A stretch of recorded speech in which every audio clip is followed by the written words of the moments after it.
great expert on Murshid, so whatever he says must be right. However, this audience is almost the opposite. Many of you know a great deal about Murshid, probably more than I do. And if I say something that's even a little bit wrong, I can be sure that I will hear about it. Which is, of course, very instructive. Because, you know, Murshid says we learn from our mistakes. So I have taken a vow in life to make as many mistakes as possible so that I can learn as possible.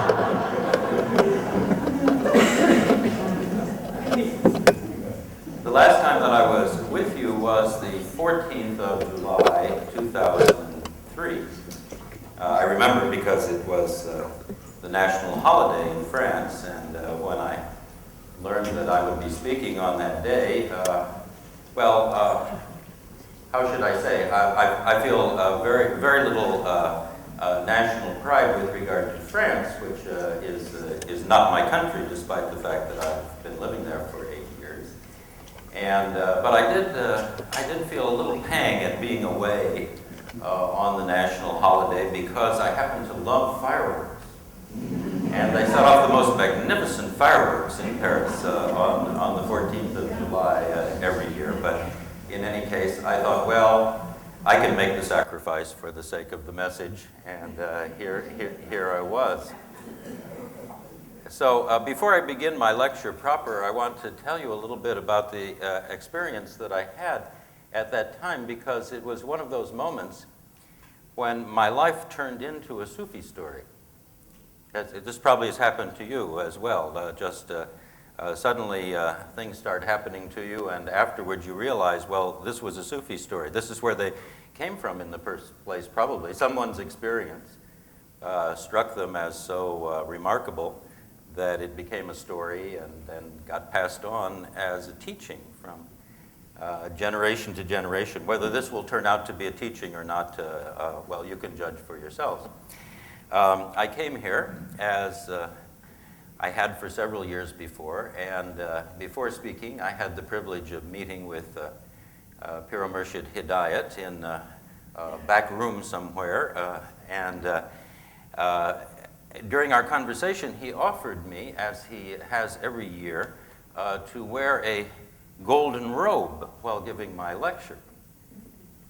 And I, as I had every year before, said, oh, no, thank you. I preferred just to wear my own clothes. But somehow, in 2003, something in me weakened, and when Pir Murshid Hidayat offered me the golden robe, I said, oh, sure, why not? I'll wear the golden robe. So he put a robe on me himself.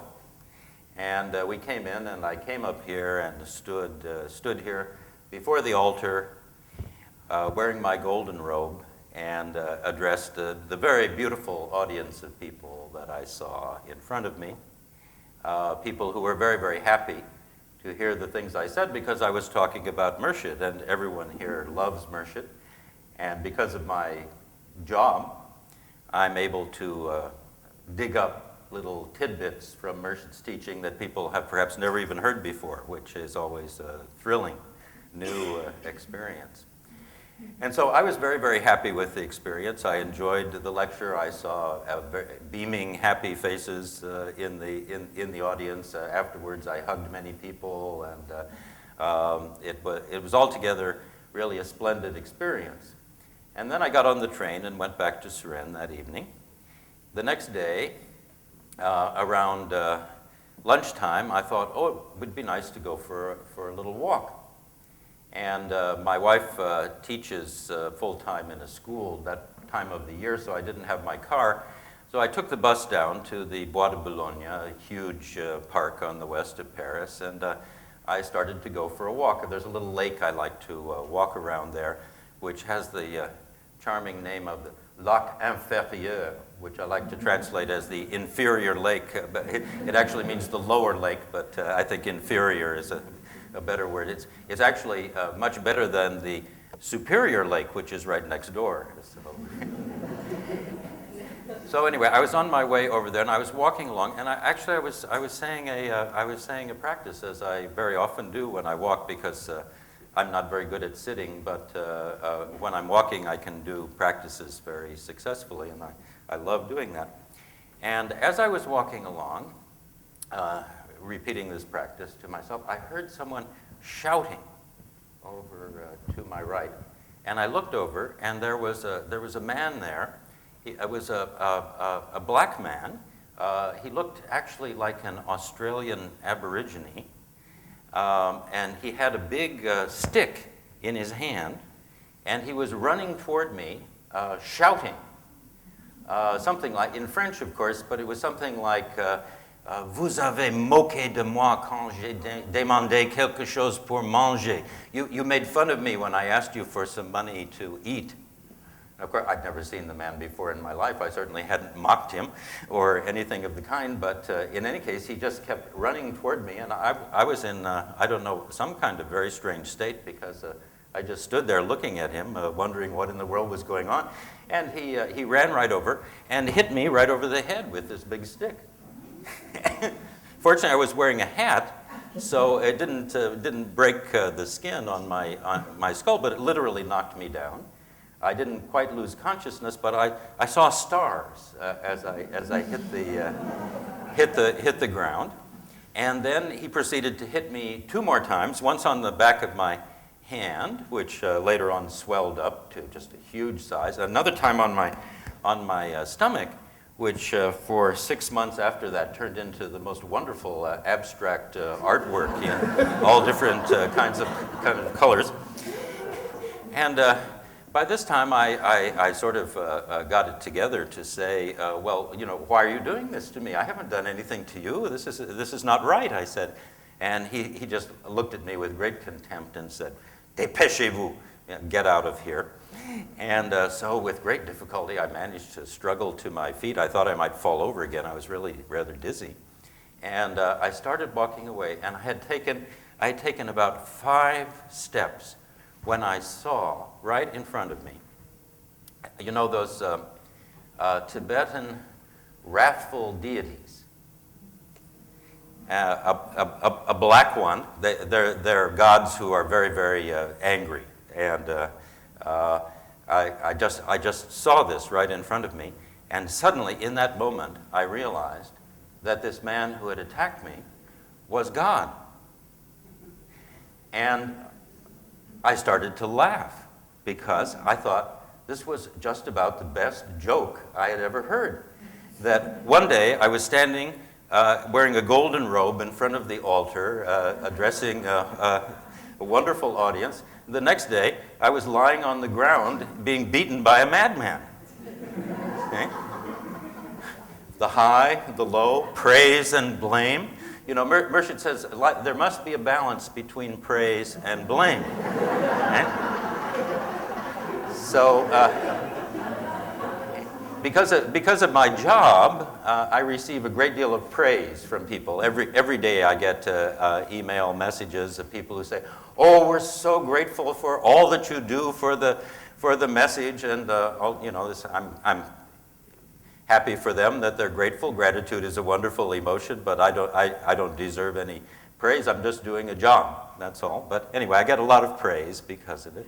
And so I think the balance sheet had gone quite wrong there, and I needed a definite striking blame, shall we say. And so I got it, and so then, well, I just started laughing and laughing. I thought this was so hilarious. And it's a wonder the man didn't come over and whonk me again with his stick, because he probably thought I was laughing at him, which I wasn't at all.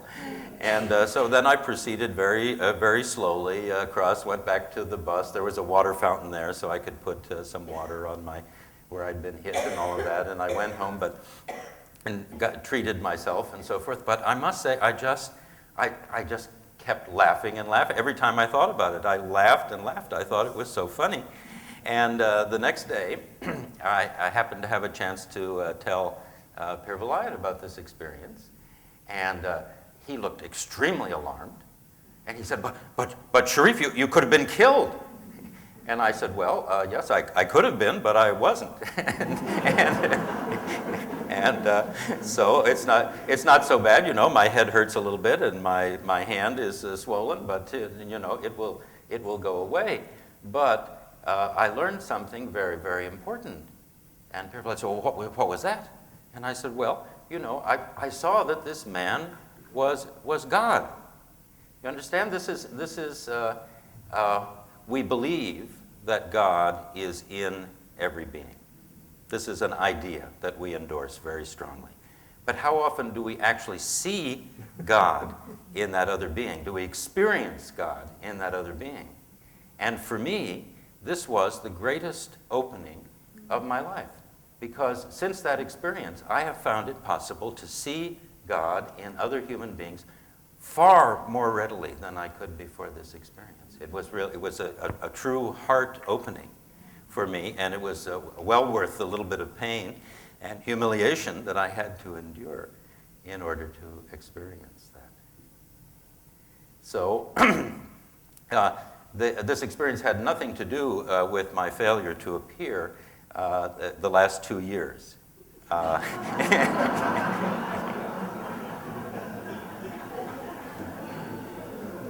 Although it may be the reason that I'm not wearing a golden robe today.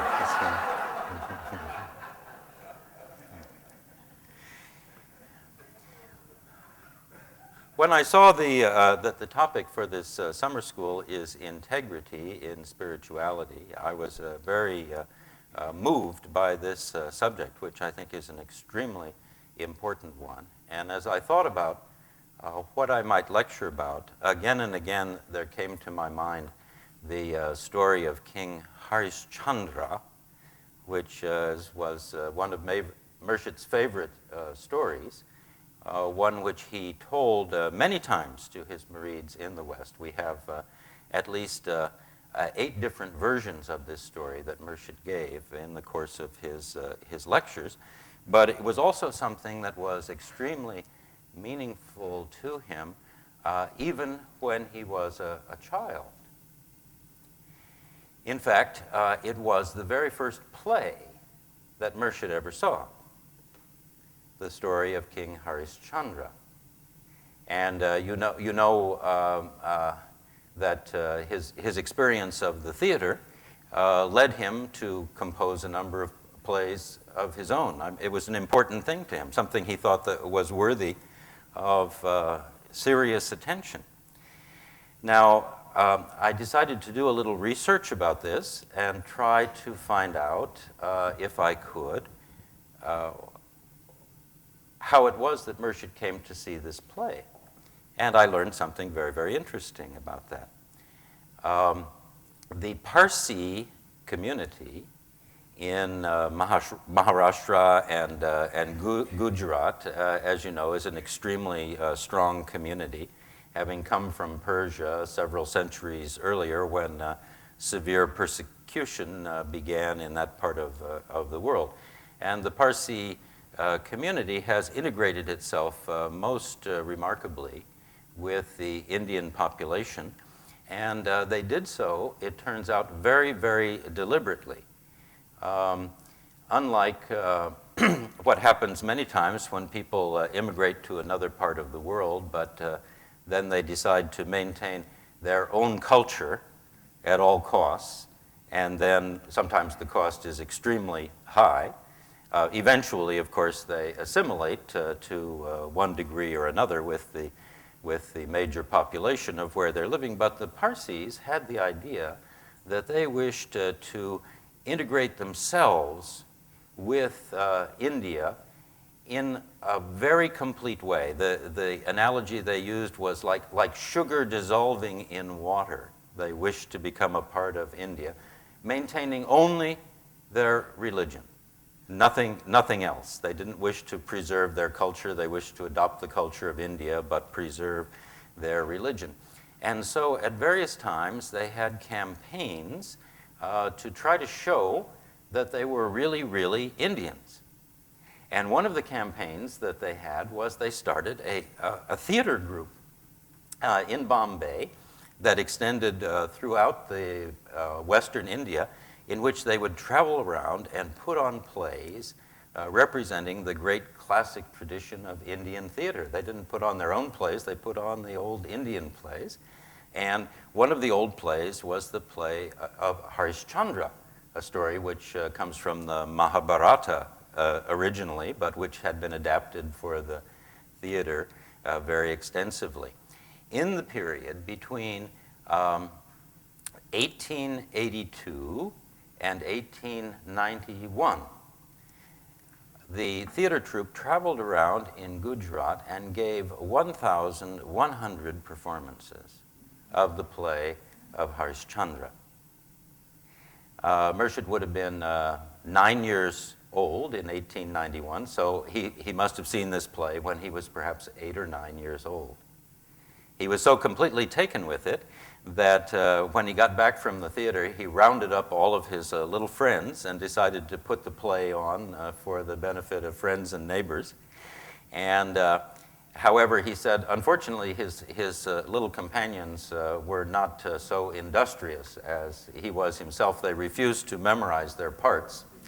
And so when it came time to put on the play, Murshid had to stand behind each character and say the lines for that character when the time came. Well, now, what is this story of Harishchandra? There are quite a number of different versions of it. Murshid himself gives a kind of summary of the play, and I'd like to read to you one version that he gives of this. Perhaps you've already read one or more versions of Murshid telling this story. I don't know. When I checked on the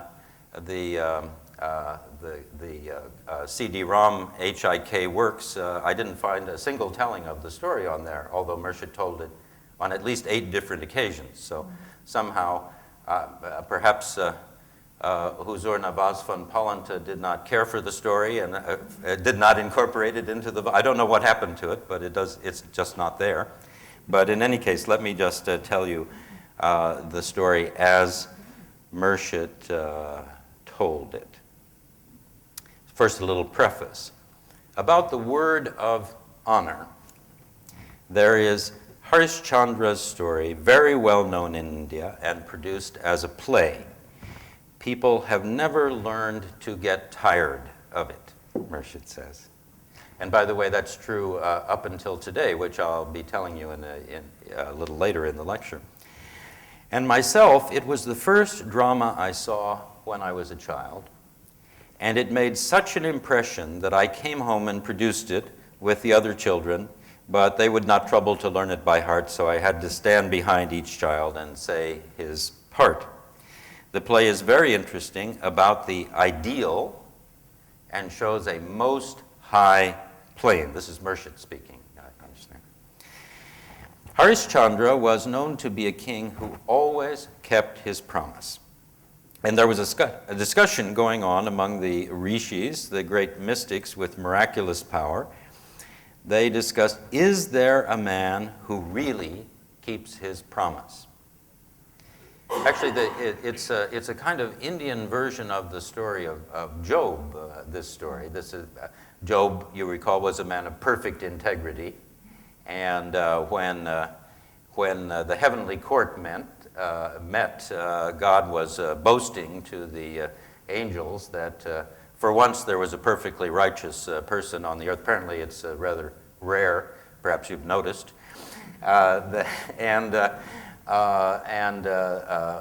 Satan, the adversary, whose role in heaven seemed to have been to question everything. He wasn't evil.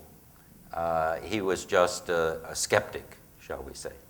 He was a skeptic. Whenever you would boast about something, he'd say, "Oh yeah, well, what about this?" Which is very easy to do in any case. And so God gave Satan permission to test Job, which he did, and Job, even despite his own wife's urging, did not lose his integrity, but remained perfectly righteous to the end. Although he did complain a great deal about it in the process, but then in the end he proved to be genuine. So, is there a man who really keeps his promise? They said it exists in ideal, but no one like that really exists. It's just an ideal that cannot be reached, which Murshid says is actually the nature of ideal. It is the nature of the ideal that it cannot be reached. But that doesn't mean we shouldn't have the ideal and strive for it, but we're never going to get there, at least not in the form of what we think of as ourselves. We'll have to become different beings in order to arrive at that stage. So one said, one of the rishis said, I know of a king, can you give proof, was the question. Yes, I will. So the rishi went to the court of King Harishchandra, and the king was very, very surprised to see a stage of such very high standing appearing at his court. Generally speaking, in the Indian traditions, people of a very high spiritual standing avoid the court altogether, have nothing to do with it. I'm speaking now of Sufis and yogis and every other kind of spiritual seeker. If they reach a high level, then they no longer have any interaction with the court, which is to say with worldly power. They stay away altogether from that. So he was very surprised to see this rishi. He said, King, in my need, I have come to you. The king said, ask anything of me, and I will do it. That was his word. Ask anything of me, and I will do it. So the rishi said, do you promise, king? And he said, yes. So the rishi asked him to give him his kingdom and a sum of money besides. The king said, yes, I will do it. So the kingdom was given to this man. Of course, it was a great shock to his people and ministers and family. He was known as an extremely excellent king. Nobody would have wanted him to give up his place. He had a queen and a son. He bade farewell and left the country, and his wife and son went with him. Because as soon as he had given up the kingdom, giving up the kingdom meant going into exile as well. He had to give up even being a citizen of his own kingdom in order to give it up completely. So they left the country. The people were in a great panic. They did not want him to go because he was a good king, but it was his promise. It was his last trial, and he would not fail to fulfill his promise. They went, and they took no wealth with them because whatever they had belonged to the state, so the entire kingdom belonged to the rishi. The king and queen suffered as they went through the forest with no shoes. It was a new experience for the entire family. And after 6 months, the rishi appeared again and said, King, where's the money that you promised to give me? And the king said, no, I have not forgotten about it. The rishi says, what about it? It is just a matter of the word that you gave. The king said, no, I won't take my word back. So they came to a little town, and a rich man, a Brahmin, made a contract that he would pay a certain amount of money if the queen and son would serve as domestics in his house. So they were sold into slavery, and the money was taken, but it still was not enough. It was not the full amount that he had promised to give to the rishi. So the king continued and to look for the rest of the money, and when they came to another town, which happened to be Benares, he went to the crematorium, the burning ghat by the Ganges, and asked if there was any work for him, and the man hired him to collect the money from people bringing dead bodies to be burned as a sacred duty there next to the Ganges. The Harishchandra Ghat is still there in Benares. When you visit, you can go to this ghat. And in exchange for that, he received the rest of the money that he needed and turned it all over to the rishi. Now, all of them were slaves, and he said, the king said not one word about it. He never spoke about what had happened. He just tried to forget it. There was no light of any kind thrown on his virtue. It was simply forgotten.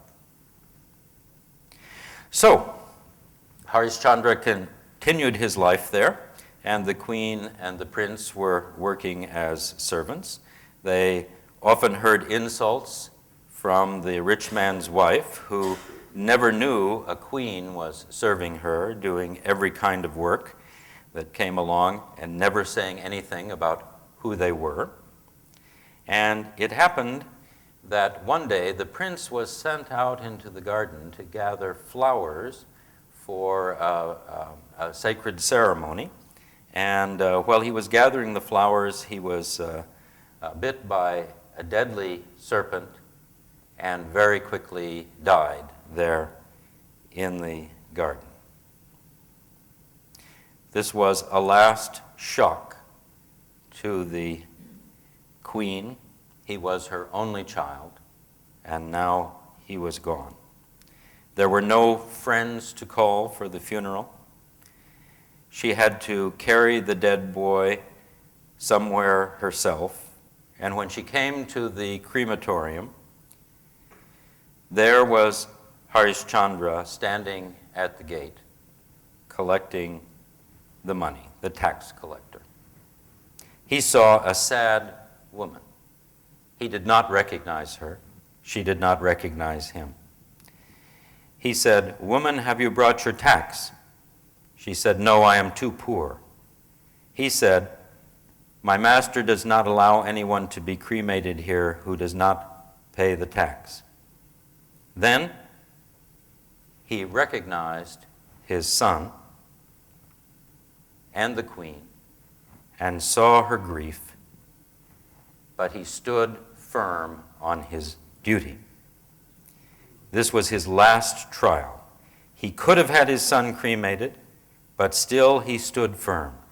He never spoke to his wife, who did not recognize him. This moved all the spiritual hierarchy, and there appeared at that moment the same rishi, bringing the good tidings that the son would be restored to life and the kingdom would be given back. It was all just a trial. Very much like the ending of the book of Job, where Job is given back everything that he had lost. And it's, well, for those of us used to the ennobling experience of tragedy, it's a bit of a disappointment when everything turns out all right at the end, you know. Imagine King Lear with a happy ending. I mean, it just it doesn't work for us. All righteous souls, Murshid says, are put to the utmost trial. All righteous souls are put to the utmost trial. The greater the soul, the greater the trial. But when they have passed through the trial, when they have passed through the trial and stood firm, the ending is nothing but bliss. There was a famous American professor who used to advise people to follow their bliss, which no doubt is very excellent advice, except that the question is, what is it that gives you bliss? And I would say from my own lifelong experiences that pleasure, for example, does not give you bliss. It's very temporary. And Murshid is quite clear that every pleasure costs something, and the price is always more than what it's worth. So how, in fact, does one arrive at bliss? And here, Murshid seems to suggest that the way is to withstand the greatest imaginable trial. That is how to arrive at bliss. So this story, I must say when I first became acquainted with it quite some time ago, I was very taken with the story as well. There's something about this kind of extreme ideal that appeals to certain kinds of people. And I began, from time to time, telling this story to groups who came to seminars that I gave about Murshid, because it was something so important in his own life and outlook. And I found that whenever I told the story, people were, I don't know how to put it exactly, well, they didn't seem to be altogether pleased with this story. And particularly, many women came up to me and said, well, do you really think that was all right for him to refuse to burn his own child? I mean, isn't that inhuman on his part? And I could only say, well, Murshid thought that it was something very important. And, but it does raise a very interesting question, doesn't it? And that is, what is the relationship between integrity, the subject of the summer school here, and fanaticism?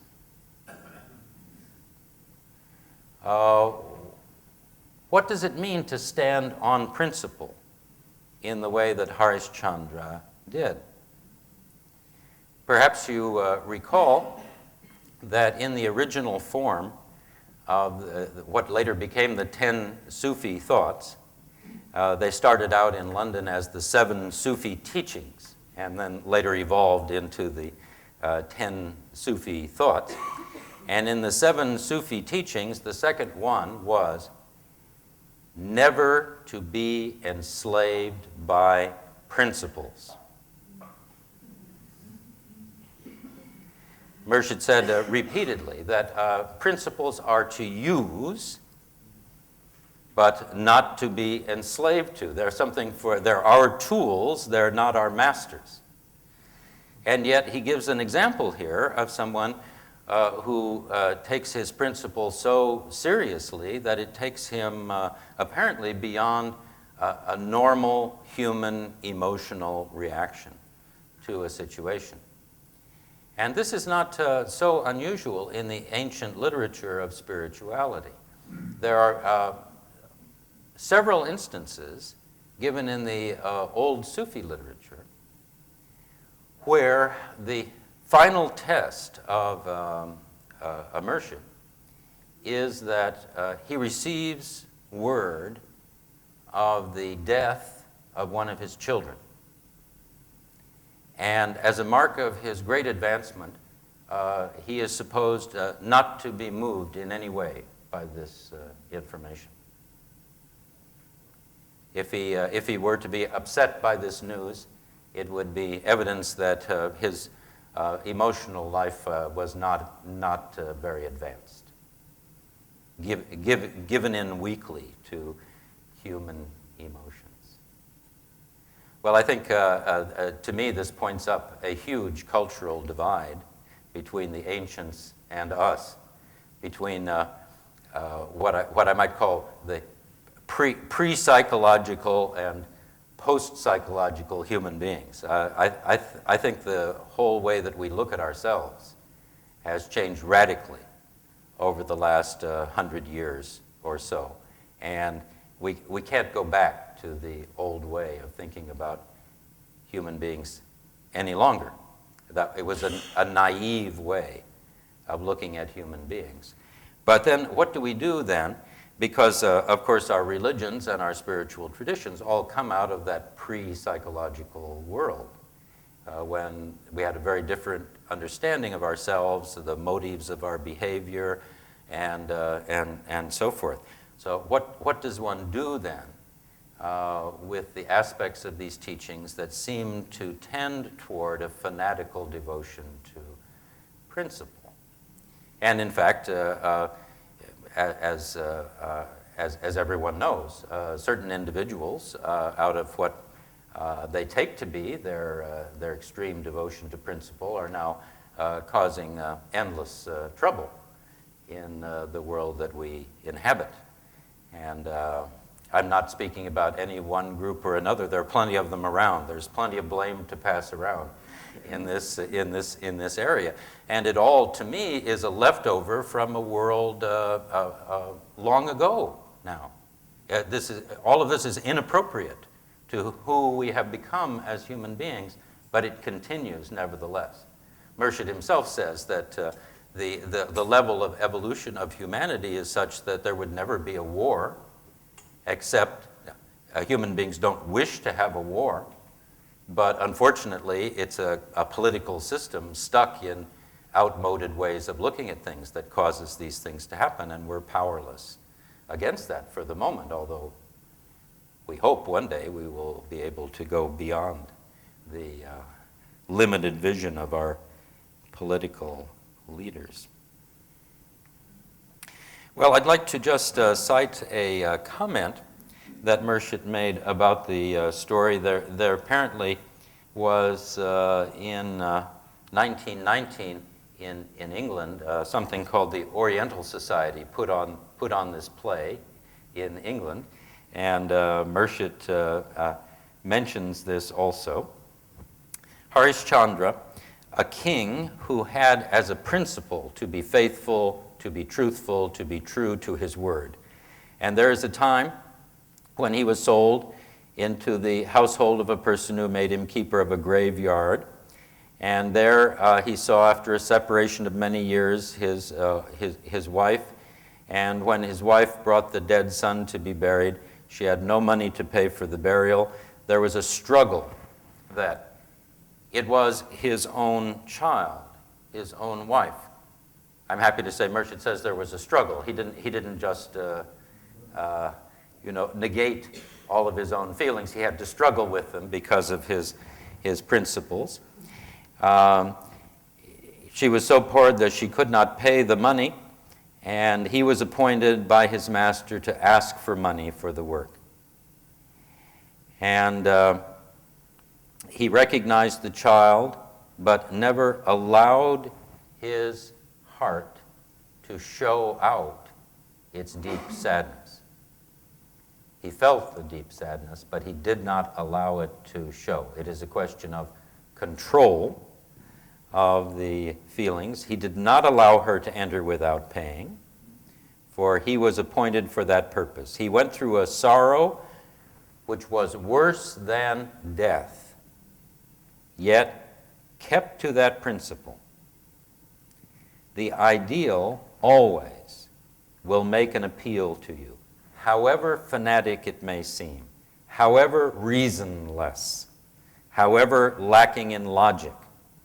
Yet ideal is ideal. It has a life of its own. The ideal is living, and the one who is an idealist, it makes him living. So this is a very strong endorsement on Murshid's part, and what can be said to the people who find this simply over the edge, having gone too far, a meaningless fanaticism? Well, I think what can be said is that it all depends. It all depends on the person. That's what determines to what degree the principle can be applied in a particular situation. Most of us would be incapable of behaving as Harish Chandra did in this situation, which is what makes him a great hero. Most of us would tell ourselves this is a very excellent situation in which to put aside that principle which would keep me from behaving in a natural human way. And yes, Harish Chandra saw the virtue of sticking to that anyway. And as a result, of course, he experienced his final triumph when everything that he could have wanted, whatever he could have accomplished by putting aside his principle, would not have been anything like what he accomplished by sticking to his principle. He couldn't have restored his son to life. He couldn't have restored himself to the throne of the kingdom. It was a moment in which the principle should be applied completely.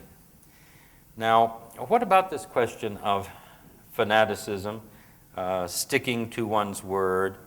It's the word integrity is such a good one because, you know, it means that everything fits together. The integrity means that there's no separation of parts. And this is something of essential importance in spirituality because very, very often people have, well, they have their spiritual part, which is very wonderful, shining, beautiful, ideal, and then they have the rest of their lives, which isn't so good. And putting those two things together, well, it's the problem that all of us have, right? It's why we come to summer schools and seek the encouragement of other people on the path and need all the help we can possibly get because that's a very, very difficult thing to do, to live an ideal. And Murshid talks about this in a couple of places very interestingly. Here's one little discussion that he gives. There is one person going towards a place of pilgrimage. He's on a pilgrimage, in other words. And on the way, he has become tired. Instead of walking, he sits down and dozes. And therefore, what he has lost is some time. When he's awake, he goes on in the same way on his pilgrimage. Of course, this is a metaphor, I'm sure you understand, for our life. We're all on a pilgrimage, and once in a while we just get tired and sit down and take a little nap, which may be, 40 or 50 years, but then then we wake up and we say, oh yeah, now I remember, that's where I was going, and we continue on our way. So we've lost a few years, so what? The time of our life on earth, Murshid assures us, is very little compared to the life of the soul. It's just a little interlude here, and so I lost my way for a little while. I wasted my time, but now I go on. There is another person who has gone halfway, and then he says, well, I don't think there's really anything to be had. I've heard some bad things about the place we're going on this pilgrimage. I don't think it's what it's cracked up to be. I don't think anything is really going to happen there. He says to himself, and he turns back. He says, forget it, I'm not going on this pilgrimage. I have more interesting things to do. So what he has lost is not only his time, but what it was that he had to attain. From that point on, every step that he takes, he goes farther away from his goal. Murshid says, I would rather a person did not attempt to go to the shrine of pilgrimage rather than turn his back to it. You don't have to go there. No one's making you go there. So if you never set out on this pilgrimage, there will be no blame. But if you set out and then you turn your back to it, that's another matter. Besides, personally, Murshid says, if I found that instead of that shrine, it was a well in which many who go there are drowned, I, after having started to make a pilgrimage to that shrine, which was a well, I would prefer being drowned to turning back. But this principle I take personally for myself. I would not teach others to follow this. It's a very rare instance in which Murshid says there's something he believes in himself, but he feels it's inappropriate to ask anyone else to do it. Each person must make this kind of decision on his or her own, and nobody should even be encouraged in this direction. But if someone arrives at the point where they can take such a principle, then it's a great thing for the soul. So this means, if I understand correctly what Murshid is saying, that once you decide that you're going to do something, and he was very much in favor of being sure before you decide you're going to do something, not on a whim. You don't just say, well, I'd like a little adventure travel, so I'm going to go to some exotic place to what was once a sacred shrine, something of that kind. No, this is a very deliberate, serious decision. I'm going to go here. That once you do that, there's no turning back. If there is turning back, then you're going to go farther and farther away from what you had been seeking to achieve. And of course, you'll never achieve it that way. Or maybe you will, I don't know. Because I remember, I think from my days as an astrophysicist, that in actuality, this universe that we live in has a limit, which means that a beam of light going out this way eventually, after a very, very, very long time, comes back on itself to the same point once again. So no matter which way you go, you'll get there eventually, but it might take a really, really long time to get there that way. So one of the people in Murshid's audience, if you've read the questions and answers that occur after Murshid's lectures, you know that, well, the people who gathered around Murshid were extremely respectful of their teacher. They sometimes asked searching questions of Murshid, which in fact, well, to put it plainly, called into question what Murshid had just said. They weren't afraid of Murshid. And so somebody said, well, what advantage is there to go on in something which is not as it was expected to be, instead of turning back? What if something turns out I was just wrong about this? This isn't a great place to go at all. That's exactly what Murshid said. If he found out that it was not really a place of pilgrimage, it was really a well in which he might be drowned, he would go on anyway and be drowned. Why would you do that? What in the world?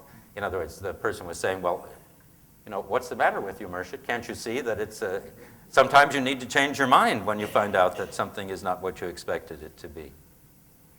And Murshid replies by saying, well, spiritual objects are very different from material objects, and you need to use a very different method to attain them. If you were talking about a material object, then yes, if it turned out not to be what you wanted or expected, you could very well give it up. But with a spiritual object, it is a different matter. Murshid says, I shall repeat that a principle like this I should never ask my pupils to follow. But to me, it is something religious that the object that I considered sacred, if the whole world says it is not, I shall still stick to it. If out of a stream of water is rising a flame of fire, I shall accept both. If in a battle one can give one's life in spiritual strife, life is too small a sacrifice to offer. And of course, Murshid says that we're all in a battle every day. Life is a continual battle. Some people don't like this metaphor either, but I understand very well why they don't like it, but they should learn to like it. It's a very, very useful metaphor.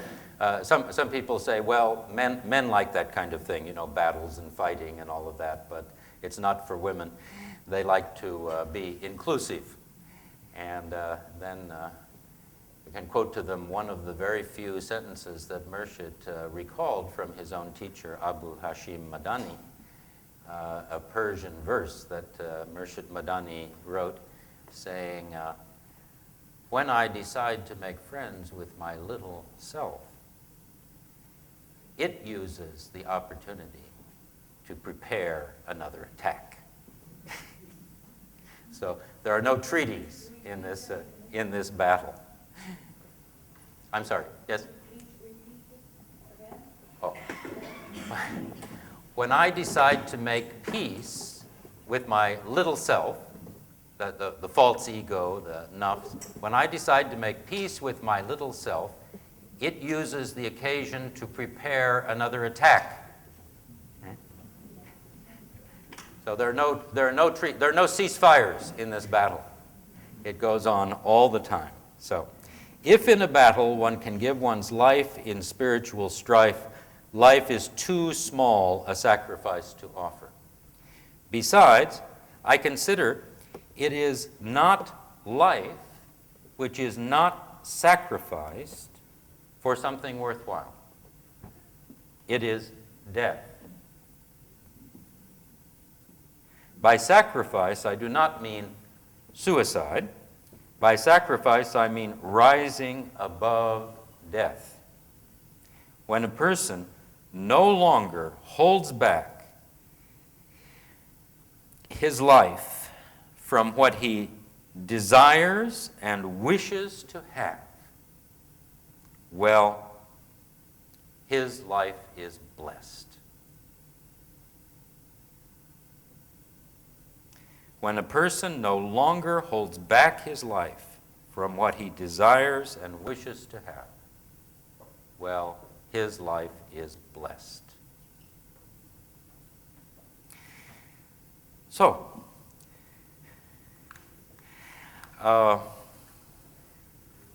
just a little bit about the whole subject of integrity, dedication, fanaticism, and so forth. I can't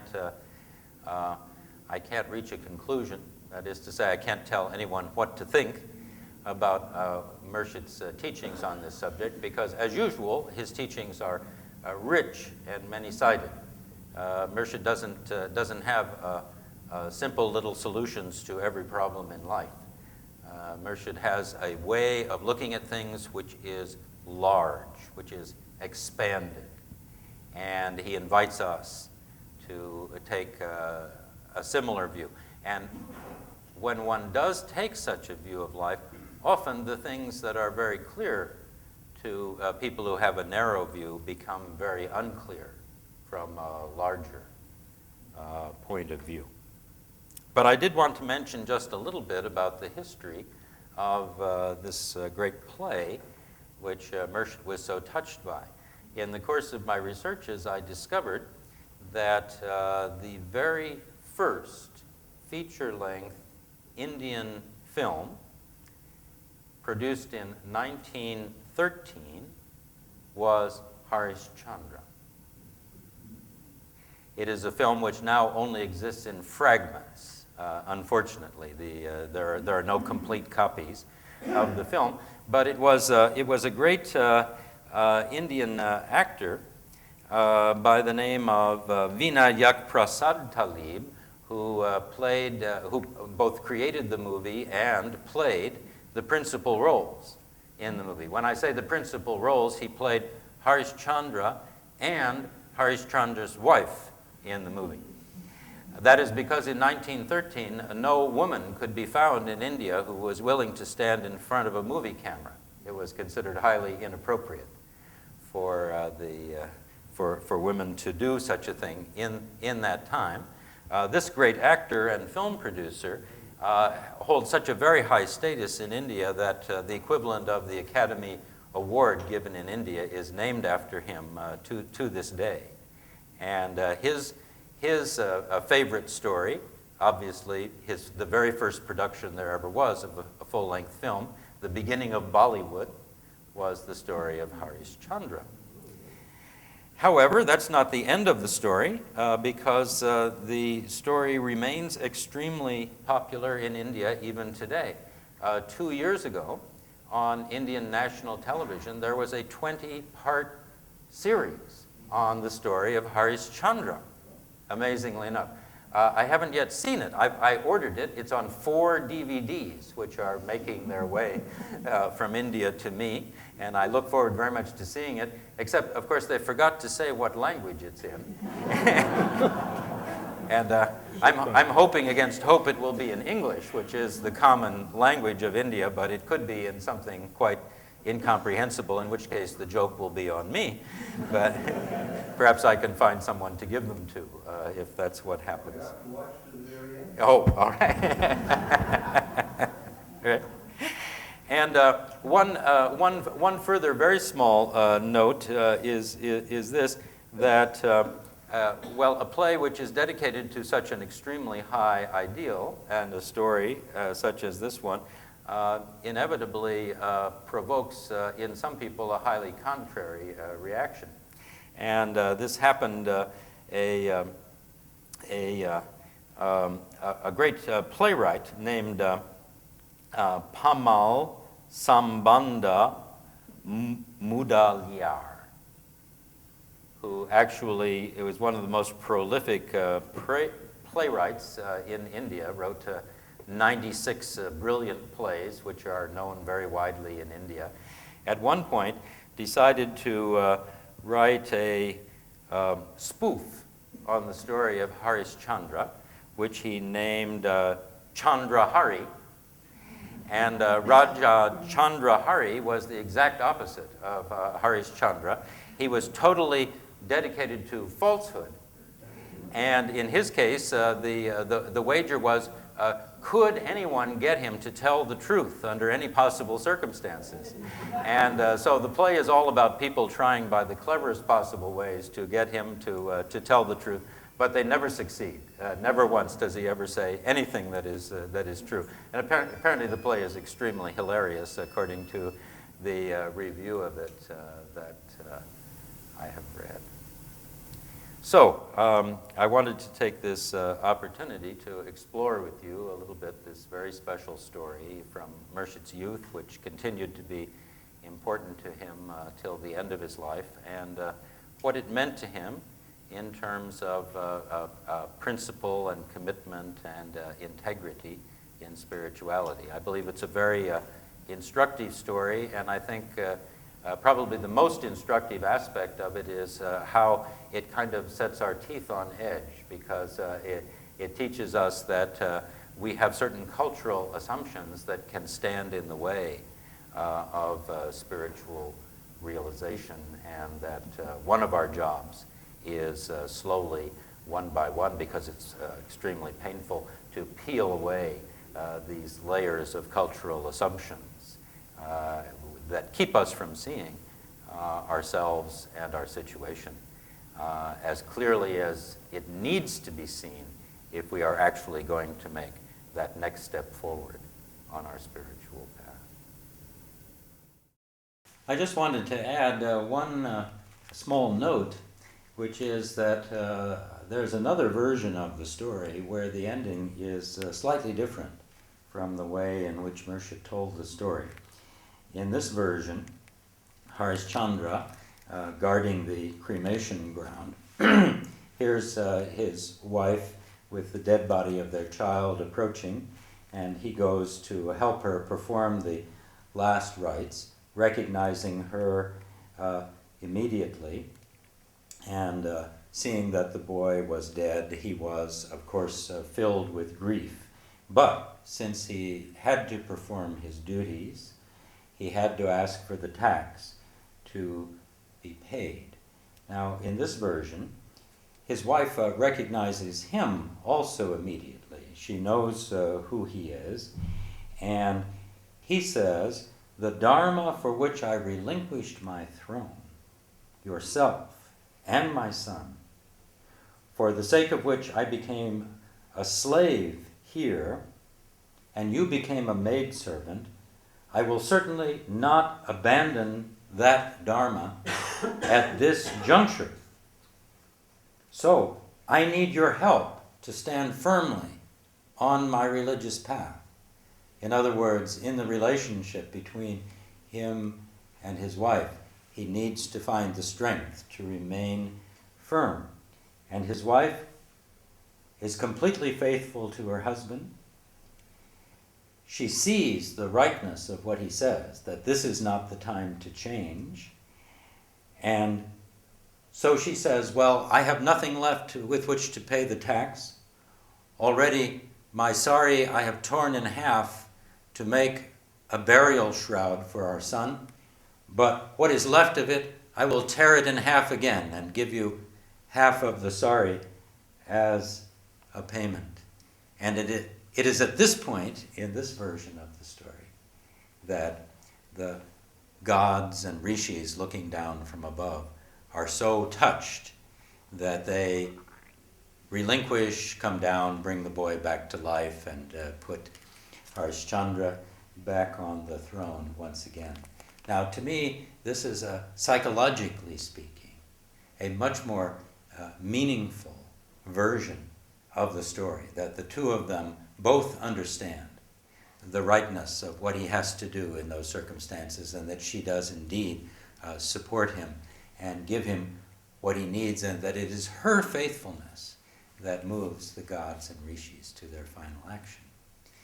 We might say, well, why then didn't Mersha tell the story in this way? And I can't answer that with any certainty, but I would say perhaps the version that he saw on the stage was not played in that way, or perhaps he didn't remember it perfectly, or perhaps he just wanted to emphasize the heroic stance of Harishchandra himself, and therefore did not wish to shift the focus to any other character. But I think this version of the story rings true and deep, and so I wanted to share that with you also. So I'd like to thank you very, very much for your kind attention, and I would be very happy to entertain any questions you might have about Harishchandra or anything else. Yes? And it's still down this Harishchandra Ghat, the cremation area. Yes? Is in Maine. Yes. Yes. Yes. I visited it when I was there in 1982. Yeah. Yes. Yeah. Yes. Wonderful. So one can feel quite connected with history. It's always amazed me in India. I suppose most of you have been to India, and it's always amazed me you look around, you see some magnificent ruin there in the distance, and you stop somebody and you say, what's that? And they say, oh, I don't know, some old building. And on they go. And you realize that if this monument were in Europe or the United States, it would be a world-famous monument. And in India, it's not even worth giving a name to. And it really makes you feel like a kind of a child. We're all children in this part of the world compared to India, which has had such a long, long history. Yes? And the story Nicholas Berg, the well-known story in the Bible of Abraham and Isaac, the sacrifice. Yes. Well, I suppose it could, although it's not nearly so extreme as that, right? I mean, Harishchandra isn't called upon to kill his son, only to withhold the burning of the body. But considering how extremely important it is in his religious tradition to burn the body, it must be done. You might compare. I mean, it was clearly a very great crisis for him. The curious thing about the story of Abraham and the almost sacrifice of Isaac, which, as you probably know, in Islamic tradition, it's Ishmael rather than Isaac who is almost sacrificed. But the puzzling thing about that seems to be that, as far as one can tell from the story, Abraham has no hesitation or doubt at all. It never crosses his mind not to do it once God tells him to do it. Whereas, one would think it must have at least crossed his mind that this is a rather odd request. But apparently, the story, it's a problem of confusing a teaching story with a point with a real story about real people. The point of the story is that unconditional obedience to God is very desirable, and that If God tells you to do something, you don't question it, you just do it.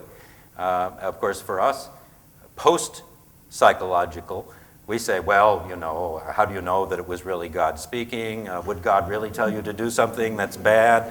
We confuse ourselves totally. We can't be that kind of person any longer. It's not available to human beings to have that kind of moral certainty, and especially when it involves, well, you know, Søren Kierkegaard, the great Danish philosopher, wrote very extensively about this story.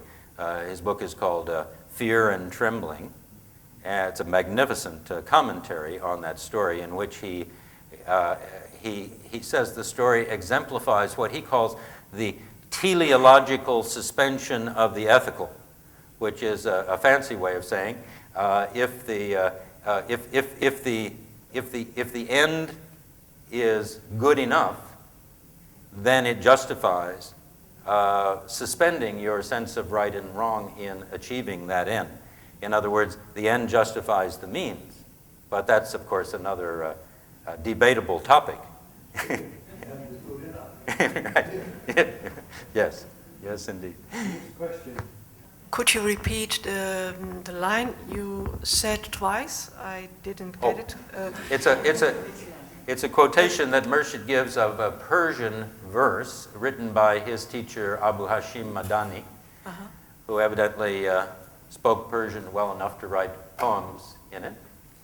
And I'm sorry, I don't know the Farsi. Murshid didn't repeat the original, but the translation is, when a person...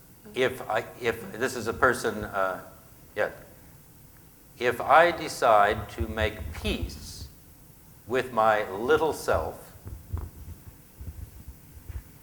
it uses the occasion to prepare another attack. I'm sorry, it was a different one. It started when a person no longer withholds. Oh, certainly. That yes. one. Yes, that was from Murshid. That's the end of his discussion there. Yes, yes, most inspiring.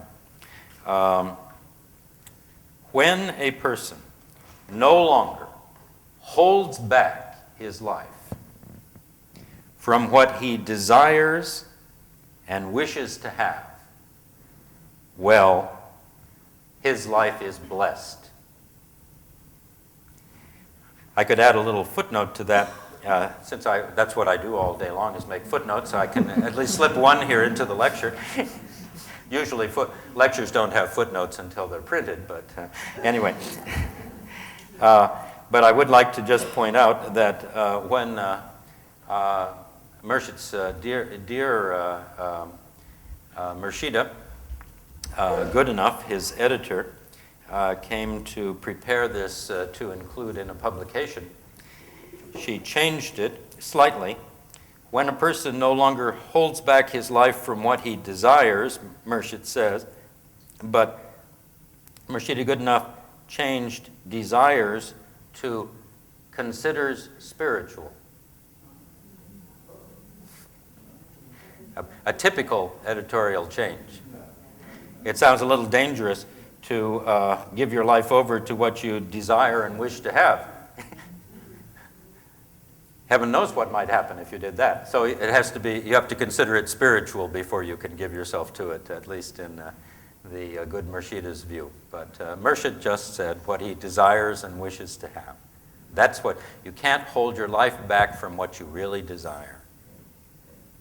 And if you desire something strongly enough, Murshid says over and over again, one of his many highly improbable statements, if you desire something strongly enough, you will get it. You have to have a very strong desire, you have to persist in your desire, and you can be sure that you will get it. Of course, you can't be sure that you'll want it anymore by the time you get it. That's another problem. Yes? I have a very simple question. Yes. When was the last time that Murshid tells the story of Harishchandra? At what year? The last telling of it that I have seen was in 1924, but I haven't finished working with 1925 and 26 yet, so I'm not sure. He might have repeated it yet again. Right. Thank you. Yes. Murshid was clearly very impressed by the attitude of Harish Chandra, a man of high principles. And it is very interesting what you tell us about the fact that in the original 7 Sufi teachings, Murshid mentioned, don't be enslaved to your principles. Yes. That doesn't occur or reoccur in the 10 Sufi thoughts. Could you tell us a little bit about this change? Why did he take it out? Is that known? No, I mean, we don't have any record of any discussion about it. The 7 Sufi teachings, which were originally promulgated in 1915, we have them on a poster that was created for London in that day. That then, over the next 2 years, changed into the seven Sufi thoughts, and they acquired the form that the 10 Sufi thoughts have, that is to say, there is one, there is one, there is one, there is one. So perhaps the reason why the second original Sufi thought, never to be enslaved by principles, did not make it over into the Sufi thoughts is because there's no way to put it into that format. There is one. So that could be it. Or it may be that there was some discussion and objection on the part of some of the Murids about this idea of never being enslaved by principles. But to me, Murshid was, when he put it that way, made it one of the 7 most basic parts of his teaching. This was his first attempt to define what Sufism is. Shows that it's something that he held very deeply in his own heart, and of course it has everything to do with that fundamental value of spiritual liberty. It shows, nevertheless, that Murshid, in saying don't be enslaved to your principles, that he warns against fanaticism. Yes. And it's very interesting that you quote this relationship between being loyal to your principles, on the other hand, not being obsessed by your principles. Right. Yes. And that is a very typical Sufi attitude, Yes. I think.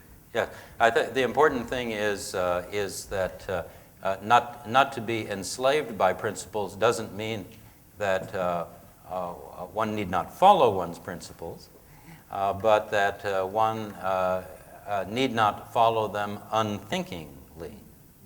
And since it's always important to reflect on exactly why you're doing something, and in fact, a person, of course, may be blinded by principles. In fact, I think it happens all the time. So that's why it's important. But apparently he says in the case of this one principle, that is that once you decide to do something, stick to it no matter what. He doesn't seem to have any room for compromise on that one. Yes. Well, you have principle and you have ideal. Yes. I have been thinking that the reason why Moshe was so attracted to the story could be that it is, to a large extent, his own experience. He had to give up everything. Yes. His family, his wealth, everything, his position, Yes. to follow what his teacher had said, to follow God's will to bring that message. Yes. Yes. Absolutely. Enormous practice. Yeah. And even it continued because at some time he didn't even want to receive any money from his family in India anymore. That's right. And he had great difficulty in surviving. So he applied that himself in that sense, a very high ideal, which was indeed the divine will, the divine spirit speaking to him. Yes, yes, And indeed. I think what gives us trouble in that story, that here the ideal is such a limited principle, but the idea is, if even such a limited principle is really your ideal, then you have to give the practices for it, Yes, the sacrifice for it. yes, yes. But Quite. at the same time, Moshe can say, be careful of a limited principle, but look what ideal you choose. Yes, absolutely. Well, that's a very good distinction. Thank you for that, Karimbash. And of course, it's something we don't like to think about, that Murshid was, in a sense, in exile when he was here in this part of the world teaching us. Because, of course, for us, how could you be in exile here? This is our home, right? But in fact, he was very far away from his home. He was very far away. It's not that he did not value all of the things about Indian culture. He valued them very, very highly. I mean, he, after all, was a musician, and there's no more complete expression of a culture than its music. And so he came to the other side of the world, a very daring act in those days, nothing like the easy travel of today. I mean, it was quite something. And at least he got to bring his music with him. And clearly he thought that the Western world was going to respond to his music, and that was the way they would become acquainted with Sufism, through melodies. And when that didn't work out, even that he had to leave behind. So he had nothing at that point, just nothing. And he did very well with nothing because, God provided in very, very interesting ways. He never had any money, and he didn't need it. God sent along wealthy Dutch people to help him. Very good thing that he came here in 1921. He might have lived much more humbly if he had not. But in any case, God does provide, especially to people who, like Murshid, have perfect faith. As far as I can tell, he never once had a moment of doubt about what he was doing. And it didn't make any difference what the response was. At least he says if not one person had ever responded, he would have just gone on doing exactly what he was doing. So that's in integrity. And he also, as you probably know, turned down more than once a considerable fortune because it involved some compromise of his integrity, which he refused to do. Yes? I don't think that this king was a slave of his principle. I thought, out of free will, he kept to this principle. So there's no contradiction of what Murshid said in the story. Seemingly, it might seem to be a contradiction, but I don't see this. Well, I'm glad you say that, and I don't disagree with you, but don't you think that at the moment when he recognized his son and his wife, he could have said who he was? They could have had some kind of interaction without burning the child without the paying of the tax, but at least they could have recognized who they were. I mean, he recognized them, but they didn't recognize him. And he didn't say anything about it. He could have done that, yes, quite so, yes. Yeah, right. Well, yes, it's the problem that comes in when you begin discussing a myth as though it were really happening.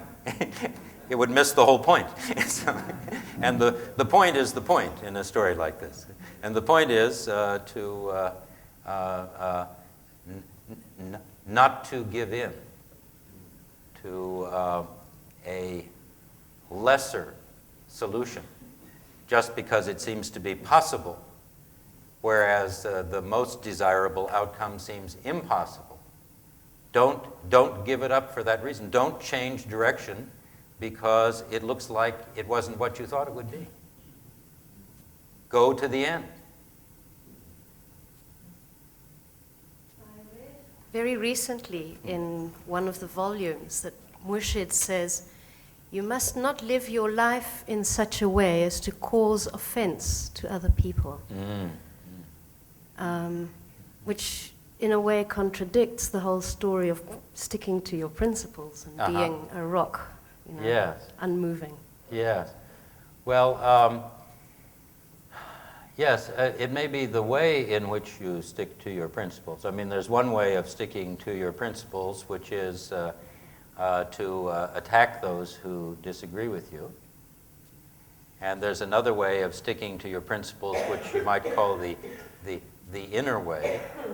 That is to say that when you completely disagree with someone and something that someone has done, you nevertheless remain completely and perfectly gracious to that person. Let them know that you recognize their value as the work of art of God, that it would be the last thing you would ever think of doing to criticize God's work of art. Who are you to do such a thing? And yet, at the same time, subtly, because the Sufi way is always subtle, to let them know that, well, really it would be a very good idea if they would think a little bit more about what they're doing. May I say something? Yes, of course. One of the most fascinating things about Murshid, that in his Sufi message he distinguished between the laws and the love. Yes. And the principles usually go with the laws of our nature. Yes. And then he goes and says that the love stays above the laws. Laws falls below the love realm. Yes. And then he goes into the moral of love, which is human love, and then to increase that to the divine love, which is unlimited, and it just is. And he mentions that there's reason for everything in the universe except one thing, which is love. So ultimately, with all the integrity and the principles, we have to arrive at the door, the gate of love, which has no principles.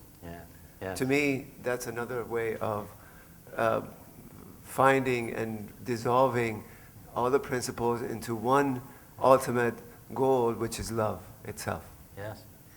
Yes, well, I think when Murshid talks about the nature of his work to deliver this message, he remarks that in the past, such a deliverance of a message has always involved the formation of a law.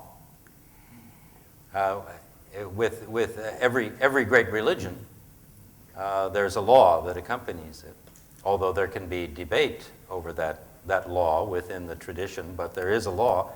But he says that now that is no longer appropriate. Humanity has gone beyond the point of needing a law in the sense of being able to work usefully with black and white principles. And this is because, he says very, very clearly, and this is where he actually, I think, was on our side of the post-psychological divide. He says there is nothing which is right or wrong in itself. There is nothing which is a virtue or a sin in itself. It depends entirely upon the circumstances and the attitudes of the people involved, whether it is right or wrong. And you can't write a law if that's true. There's no law that can recognize these factors. And so, indeed, it is. You could even see it as an expression of the divine love that we are now liberated from having to have some law to which we can only be slaves, rather than seeing the truth about every situation, which is, after all, that's the purpose of our training, is that we should awaken. If we're just going to go on being asleep, we don't need any spiritual training. And when we awaken, then we see things clearly, as they are. And then the guideline will be maintaining harmony. Yes, yes, indeed. You can never legislate. Right, absolutely. Absolutely. And, well, to bring happiness to others. Murshid says, this is the Sufi teaching of the personality, is to make yourself so that you will bring happiness to every person that you encounter. And that's a kind of law that one could get into, I suppose. Although it's not so easy to do.